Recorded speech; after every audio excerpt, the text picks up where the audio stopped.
Alright, you're welcome once again to today's discussion. In today's discussion, we'll be looking at ammonia gas.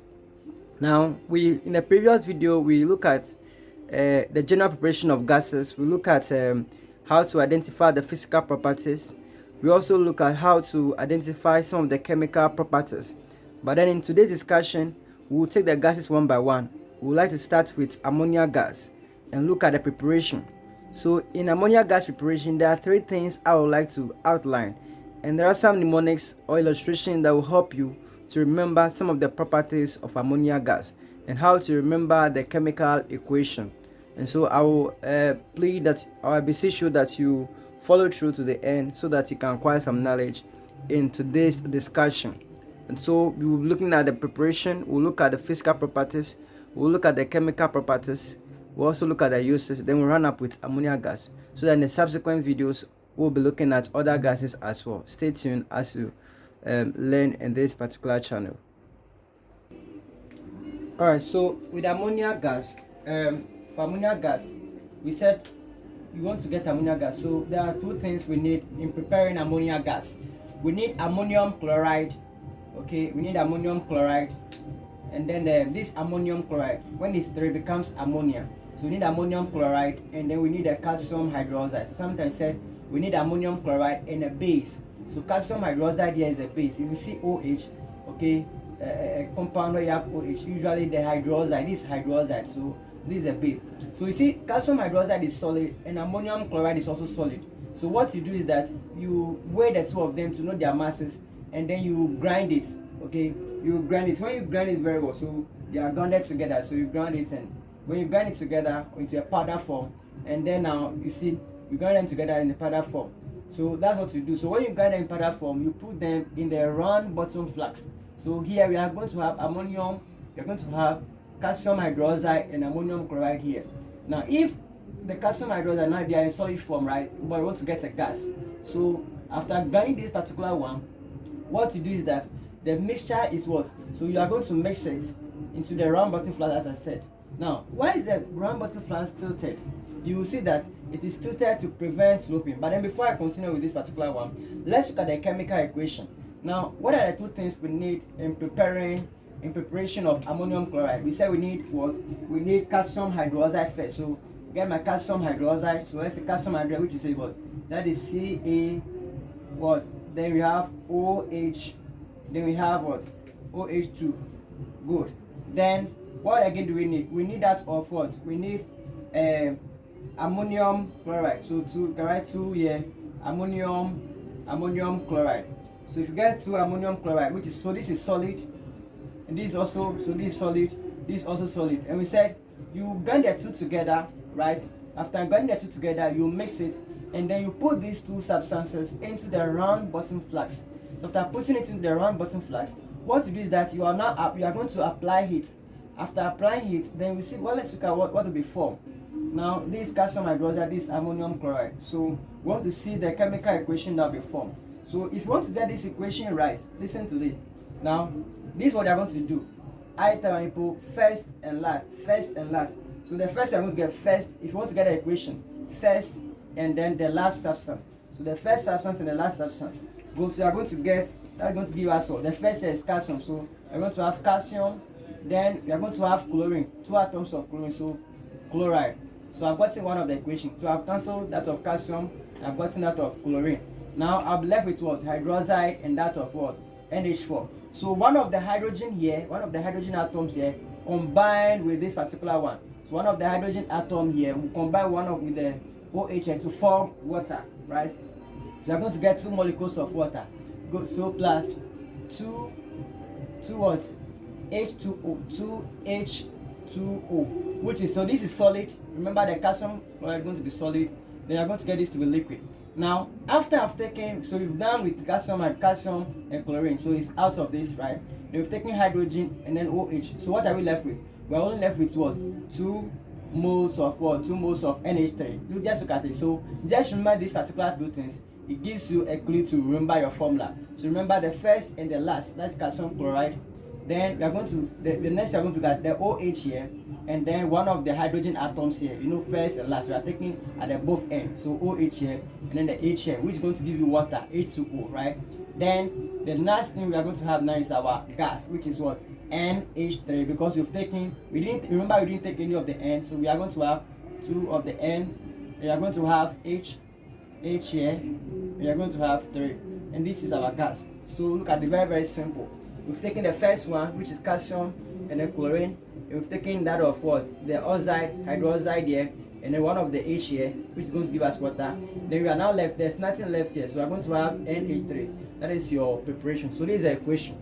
So now that we know this, so we are saying you are going to heat calcium hydroxide and that of what? Your ammonium chloride.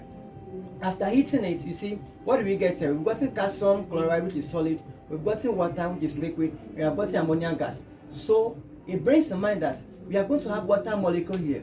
So look at this. So the round bottom flask here, we are sloping it, we are tilting it, so that this water molecule that we've gotten in the reaction wouldn't run back to the flask. Remember, the flask is now hot. You are applying heat here, and so the flask is now hot. So if the water molecule we've gotten from the reaction runs back into the round bottom flask, what you are going to get is that you realize that the condensed water will now run back into the hot flask, and what will do? It will break the flask, and so you are destroying your experiment, or your apparatus will be destroyed. And so you are saying that the precaution, they'll ask you what are some of the precautions. The precautions to take is that you realize that you have to take notice that the round bottom flask should be tilted, okay, or should be in a sloping position. Why? To prevent, remember we've gotten water here, to prevent the water, okay, the condensed water from running back into the flask and to prevent it from breaking it. Then good, it brings to mind, the next thing you want to bring, this water also gives us a clue. Now we remember that's what, we want to get ammonia gas, okay, ammonia gas dissolves in water, so we don't want anything to do with water, so we cannot collect this particular gas over water. So for us to prevent the water this thing, what we have to do, so we want the gas to be dry. So because we want the gas to be dry, so we have to use a drying agent. We have different drying agents. We have the sulfuric acid as a drying agent, but then we also have calcium chloride. Calcium chloride here sometimes can be a drying agent, but then the moment you react calcium chloride with ammonium, all of them react. So the only drying agent that is suitable for this particular experiment is the calcium oxide. We call it quicklime. So that's the drying agent. So you realize that at the other side of the experiment, we are having our drying agent over there. We are having our drying agent in a drying tower, if you can see from there. Okay, and now you can see that the gas is moving up.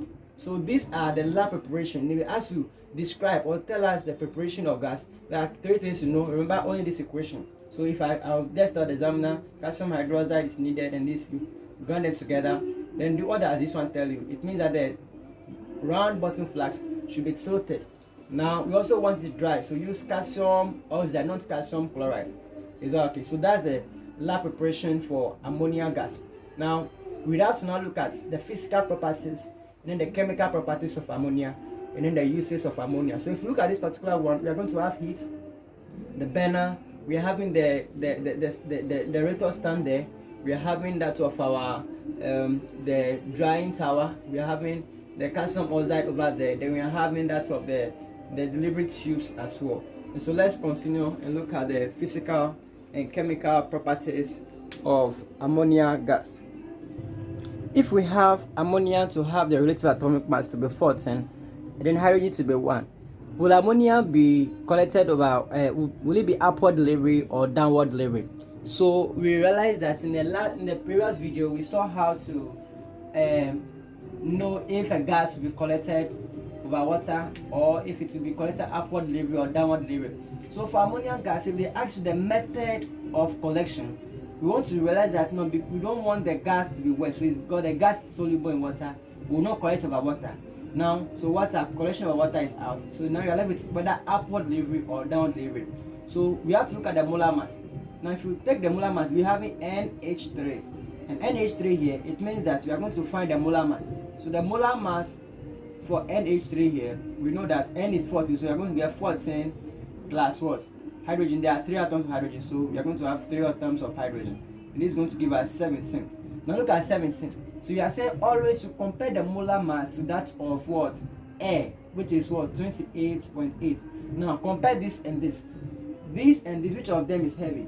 You realize that this is less denser than air, or you can say that air is denser than this. So just say that this is less dense than air. It is less dense than air. So this is air. The molar mass for air, which is 28.8. And so because it's less dense than air, if something is less, will it float or will it sink? It will float. Anything that is less dense floats. So we are going to say that this will go. We'll call this one by upward delivery. Remember, if the thing is not heavy, it will rather float instead of sinking. So we are going to have upward delivery. Then we'll say downward displacement of air, downward displacement of air, and that is it for that of the ammonia gas. Good. So we will now look at the physical properties of ammonia gas, look at the chemical properties, and use a mnemonic to remember the uses of ammonia gas as well. For ammonia gas, for you to remember the physical properties, remember this one: less poison soluble in water chokes. If there's a small poison that you dissolve in water, it will choke you to death, right? Some people say you choke. So less poison that is soluble in water chokes. If you remember this particular mnemonics, you can be able to remember the physical properties of ammonia. The less here means that it's less dense than air, as we saw the calculation for the upward delivery, right? Then the poison here, remember that it's a colorless gas, which is poison. So a colorless poisonous gas, right? Gas that you cannot see, but it is poisoning you. Good. Then soluble in water means that ammonia gas is very soluble in water. And then chokes means it has a characteristic choking smell. So if I want to remember at least 4 physical properties of ammonia, I just remember less poison soluble in water chokes. Less poison that you dissolve in water will choke you. That's just the mnemonic you remember for the physical properties of ammonia gas. Let's now look at the chemical properties of ammonia gas as well. Alright, so to remember the chemical properties, remember reducing blue-white film. That's all. Reducing blue-white film. Ammonia reducing blue-white film. If you remember reducing blue-white film, you should get at least 3 properties. So they're reducing there. You realize that they're reducing here. So reducing agent act as a reducing agent. It means they remove oxygen atoms, right? So reducing agent. And then you remember blue. So if you remember reducing, so reducing, from the word reducing, we get the word red. So it turns red litmus paper blue. From the word reducing, remember, it turns red litmus paper blue. So you say it turns wet red litmus paper blue. Then the white film is that if you want to go back to our experiment, remember we added ammonium chloride and what? Ammonium chloride and then calcium hydroxide. So we are saying if you want to go back, it gives white film of ammonium chloride when hydrogen gas reacts with it. You said from the experiment, if you add hydrogen gas to ammonia gas, you will go back to what we used to do the experiment. If you add hydrogen gas to what? Ammonia gas, you go back to the substance we use for the preparation of the ammonia gas. Okay, so we are saying it gives white film of ammonium chloride, which is NH4Cl, when mixed with HCl gas. So that's the chemical properties. Now I will give you the last mnemonic on how to remember the uses of ammonia gas. But before that, if they ask you to tell us how to test for ammonia gas, remember the choking smell. Okay, the choking smell, as we described the physical properties, is one way to test for ammonia gas. And then changing what red litmus paper blue is another way to test for ammonia gas. Don't forget that. And then giving the white film of ammonium chloride when we react with HCl becomes another part. So we are saying if we are talking about the way to test for ammonia gas, remember this one, remember this one, remember this one, and remember the choking smell, as we said. Good for that of ammonia gas. Alright, so let's run up the use of ammonia gas. So to remember the use of ammonia gas, remember these mnemonics as well. Use nylon and salt water to clean acid and fertilizer in the fridge. Can you remember? Use nylon and salt water to clean acid and fertilizer in the fridge. So 1, the nylon here gives you 1 point.